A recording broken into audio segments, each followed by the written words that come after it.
Hi everybody. So I want to talk about guilt, specifically the guilt trip, what it is, what to do about it, how to solve it.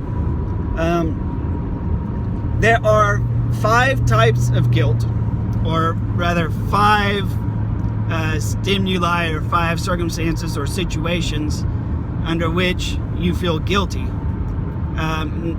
To go over all 5 of those and the whole clinical psychology thing is out of the scope of this video anyways. You can find it all over the internet.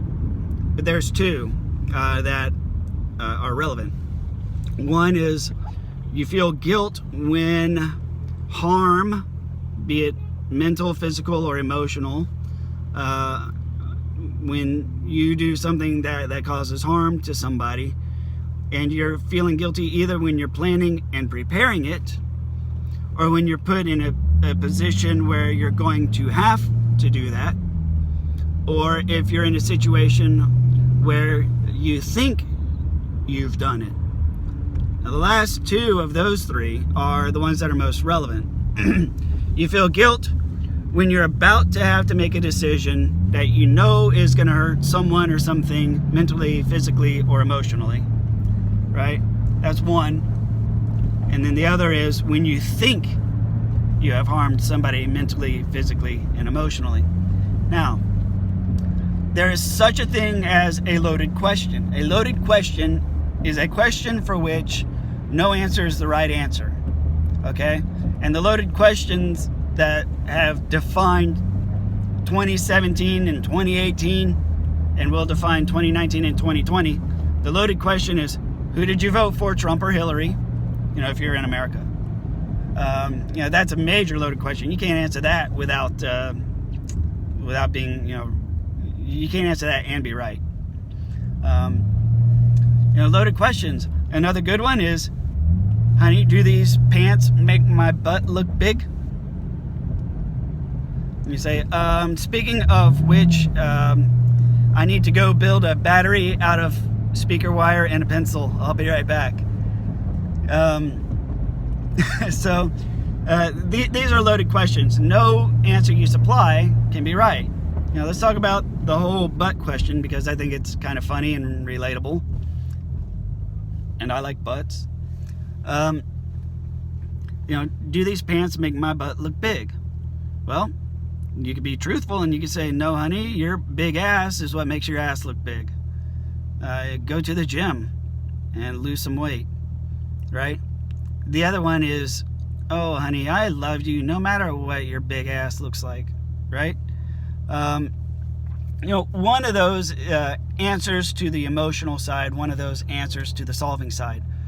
Typically when you're in a relationship and your partner comes to you with some sort of question, most of your responses typically fall under one of 2 categories. This is either a listening and empathizing kind of thing, or this is a solving a problem sort of thing, right? And so I've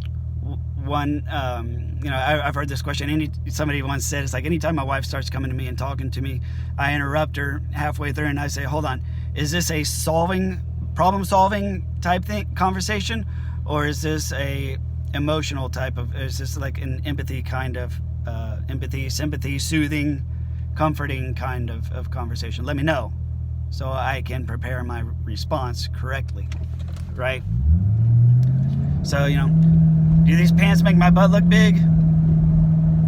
Well, so what are we going for? Are we going for a problem solving thing, or do you just, want me to comfort you because you already feel like your butt's big? Yeah, I kind of do. I'm sorry, sweetie. That must be hard, right? That type of thing. What a manipulator does. Manipulator will use loaded questions where there's no correct answer, and then they can guilt you over your answer. So, again, honey, do these pants make my butt look big? No, sweetie, your big ass makes your ass look big. Go to the gym. Why would you say something to me why would you say something like that to me? You know, that's hurtful, that's harmful. You know, you don't need to be such an asshole. Sorry. You're right. Versus, you know, do these pants make my butt look big? And you say, oh, honey, you know I love you no matter what your ass looks like. And she says, well, now you're just saying that because you don't want to tell me my butt's big. Well, yeah, you're right. God, you're such an asshole, right? And then again, they say, do these pants make my butt look big? And you say, no. And I say, well, you're absolutely lying. I mean, I'm not stupid. I have a mirror. I know my butt's big. Why the fuck would you ask me that anyway? You don't have to be such an asshole, and don't raise your voice to me, right? These are types of loaded questions that the whole point of it is to create guilt, okay? And that's that second part of guilt, where you think you've caused harm. But with a skilled manipulator, that's not always true. You haven't always created harm or hurt their feelings, because some people just don't have any, but you do.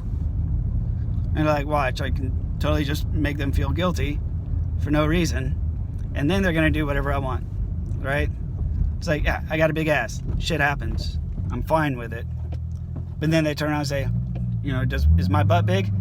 And they know they got a big ass, but they're gonna do it anyways, just to make you feel emotionally indebted, right?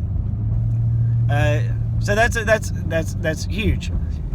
Now, where this leads to problems is the pattern, because eventually you recognize the pattern that this person can't handle the truth, right? To quote, what's his name? Jack Nicholson. You know, you can't handle the truth, right? So you don't tell them the truth, and that is a slippery slope, and that just digs your hole even further, because now you're in a hole where you can't give the right answer. So you start flubbing it, you start fibbing, you start dodging it, you start,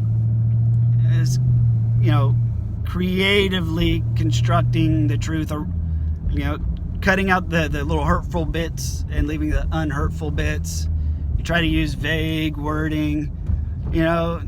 It's like, shit, she's putting on the pants again. I know I'm gonna have to answer this, right? And so you preemptively say, you know, hey baby, hey, your butt looks nice, right? So you beat her to the punch. Say, hey, your butt looks nice. I kind of want to be friends with it and pet it. Hello, right? You sort of preemptively do all that.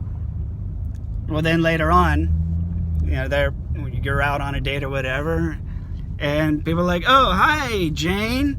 Hey, your ass has gotten bigger.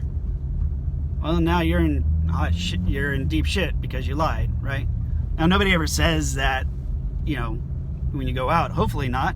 I'm just saying I'm trying to stick with the same, you know, analogy here, right? But it comes to light that you have fibbed and not told the truth. And so now they're going to call you on your shit. The problem with people who do this, the problem with people that constantly subject you to loaded questions, the big problem there is it makes you the liar, not them. So if you want to create a liar out of somebody, you just start asking a bunch of loaded questions and getting mad no matter what the response is.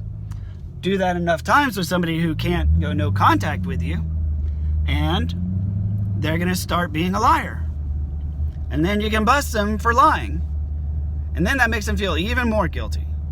And then, this is what I love so much, the concept of relationship equity is something that they'll always apply to you, but then never to themselves, right? Relationship equity is along the lines of, I do A, B, and C, and that equates to some sort of, you know, relationship, marital value, whatever. And because of that, then that sort of gives me a balance that I can withdraw from. So I do these things for you, you do these things for me, I scratch your back, you scratch my back, right? You know, and it doesn't always work like that. They say, hey, scratch my back and I'll scratch yours. So you scratch their back, and then they scratch yours, and it's like, you You know, like just a little scratch. You're like, what the hell, man? I scratched your back for like forever. I'm like, oh, I know, but my finger just hurts really bad. You know, when you were scratching my back, you ended up hurting my finger, and so now I can't. Right? That's the kind of bullshit that they'll give you. And so what they do then is, because of the guilt that you're feeling, they leverage that in a relationship equity kind of way. That they make withdrawals on a regular basis. And so they'll do this. They'll go through the whole loaded question thing, and either try to catch you in a lie, or they'll bust your balls for giving whatever answer it is that's incorrect, put you in the position of guilt, and then present the opportunity for you to make it up to them.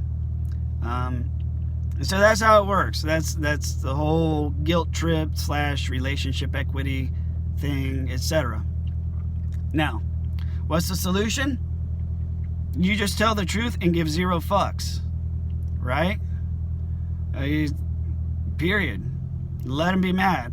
And you can't get mad about it either, because you've told them the truth. And what you have to do is you have to be proactive about that shit, right? You have to, I mean, you have to change your thinking. You have to do this consciously and on purpose, right? Like, shit, the pants are coming on. It's like, all right, here we go. And just tell her the truth, the whole truth, and then tell her fuck off when she gets mad, you know? So they're gonna do these pants make my butt look big? Be like, you've asked this before.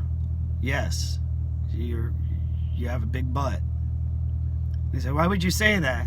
And you say, look, because you asked me and I gave you an honest answer. If you don't like an honest answer, I can't help you with that. But that's the honest truth, and that's my honest opinion. And you need to be able to deal with that. Right? So if you can't handle an honest answer, don't ask an honest question. Put it back on them. Well, but you didn't have to say it like that. I'm like, well, you don't always get to hear answers in your preferred wording. Sorry. That's the wording I chose, and I stand by it. You can get over it. Go fuck yourself. You know? Be honest. Be unapologetically honest. And point out their inability to handle the slightest amount of criticism, or constructive criticism, or anything that challenges their ego. Right? Stand by the truth. Point out their inability to recover from emotional injury. And that's going to ultimately lead to you being discarded, which is, in so many other videos, as I say before, being discarded is really, in my opinion, the path of least resistance to being rid of these people. Just to the point where they leave you. And you say, bye, Felicia, right? Anyways, thank you very much for watching. Please like, comment, or share, and I'll see you on the next video.